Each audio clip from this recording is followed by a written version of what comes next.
Hi everyone, it's your free time aficionado, Janiyah Wright. And I know that some people think that group travel is Latin for drama, mayhem, shenanigans. And I've got great news for you. It doesn't have to be. Let's chat.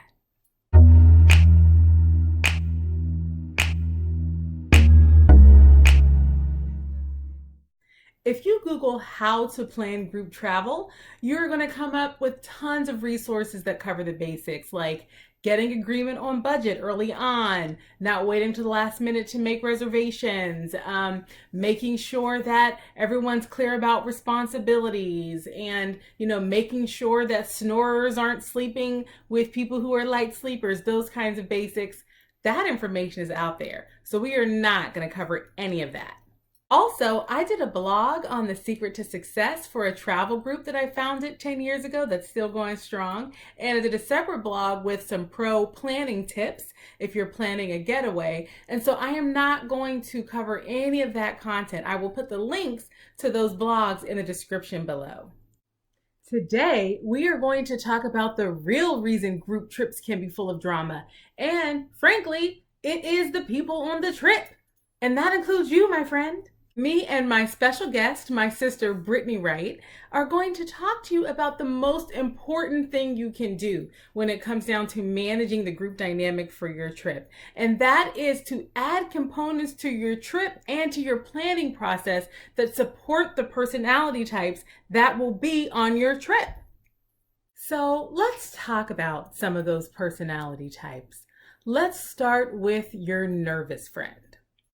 I've never gone on a girls' trip before. I mean, we're going to Italy. Do you speak Italian? Because I don't speak Italian. How are we going to get around? What can you do to support your nervous friend? It's very simple. Give them all of the information in advance. A detailed itinerary. Type it up, email it, put it on a Google site, do whatever you got to do, but get them the deets, okay? And then be ready to answer a ton of questions, some of which will already be answered in the documentation that you gave them, but that's okay. You support your friend. Also, when they have all the details, they can schedule for themselves the things that are important to them. Maybe it's a meeting with a supervisor. Maybe it's a Skype with a nanny. Whatever it is, you can enable them to have a good time and have lower anxiety by giving them all of the information. If you are making room assignments, put the nervous friend with your free spirit friend. I'll tell you why. The free spirit friend can take it as it comes, okay? The free spirit friend can go with the flow. Also, the free spirit friend can give feedback when needed to people in a way that won't create tension. In general, the free spirit friend can be counted on to diffuse tension. The challenge with the free spirit friend is that they can be just a little flaky. I love girls' trips. I will be there. I mean, I need to make sure that Saturn and Venus are matching up. But listen, I will be there. So the truth is, the free spirit friend might not even come. Okay, she might not come. She might be late on all of the payments. She might be, reading the information late. She's going to book her flight at the last minute. Don't be mad about this when it happens. You already know this is your free spirit friend, okay? But there are things you can do to protect the trip. And one recommendation I make is that you have a core budget that is covered in a non-refundable deposit. That way, the core expenses of the trip are covered. So even if your free spirit friend decides not to come, you won't have to have any tension related to that. Nobody's going to be mad. Don't box that friend in if she doesn't want to be boxed in, but you will get that deposit. The non-refundable deposit is also helpful for your friend with questionable finances. Okay. So the trip is in January. It's August. Now, if I carry the 3 and add the 4, subtract 17, I don't eat that week. Oh, I can go. Listen, maybe this person is just in a tough time financially. We have all been there, you know. Maybe they're an artist and they're just now getting their Etsy account set up, okay? Or maybe they're like Tommy and they don't got no job. Whatever the case is, we want to relieve some of the pressure, okay? Another thing that you can do to relieve some of the pressure from this friend is to make sure that you have option A and option B activities. So option A activities might be the pricier activities, but option B might be a less expensive activity, or maybe it is a free activity. One thing you always want to do is make sure that the accommodations are nice, that there are amenities that come along with the basic accommodations. That way, if a person opts out of some of those excursions, they will still have a very full and wonderful trip.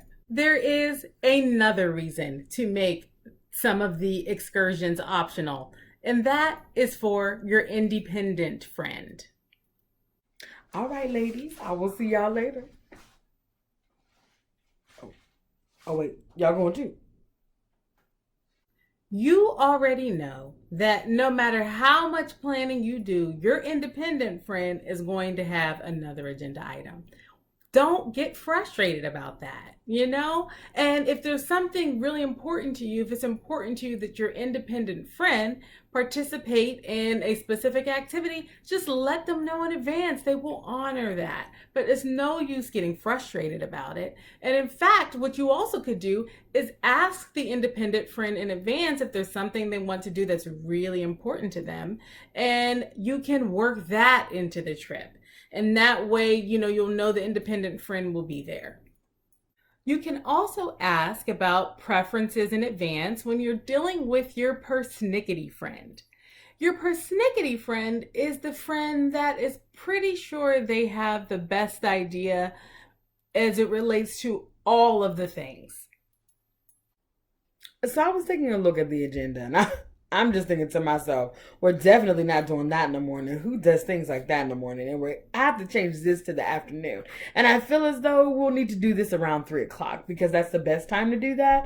And then I think we should change this to what we're doing at 5 to 9. How do you feel?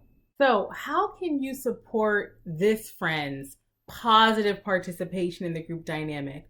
Well, you get a sense of what is important to them, and you can give the persnickety friend leadership over or input into that thing that's important to them. It could be food, it could be schedule, it could be any number of things, but make sure that you listen to that persnickety friend. And I'm going to tell you, it is very nice to have a persnickety friend on the trip because they can take on leadership roles. If something comes up, a problem that needs to be managed, well, you hand it to that persnickety friend and they're going to take care of it.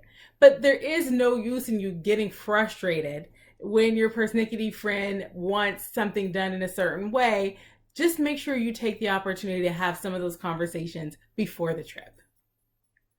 Last, there are some personality types that are better in pairs.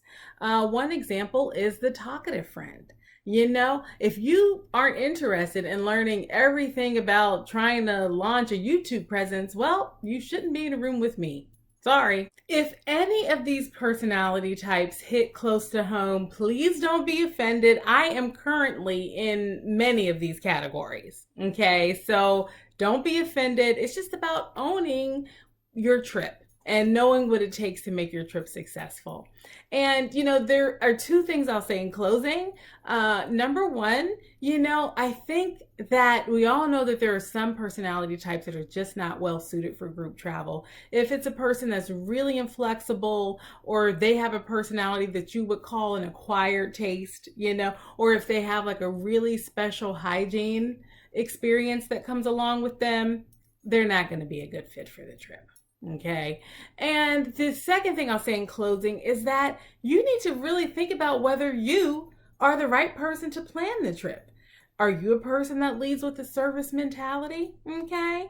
If the answer is no, then you need to outsource. You need to sign your group up for some established group trip or a cruise, something where you can hand everyone over to a travel planner and you will have completed your tasks. Okay, so know yourself, I think is probably the most important piece of advice here.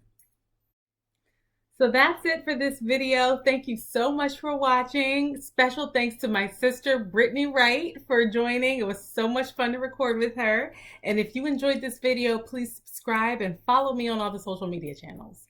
Thank you. Bye.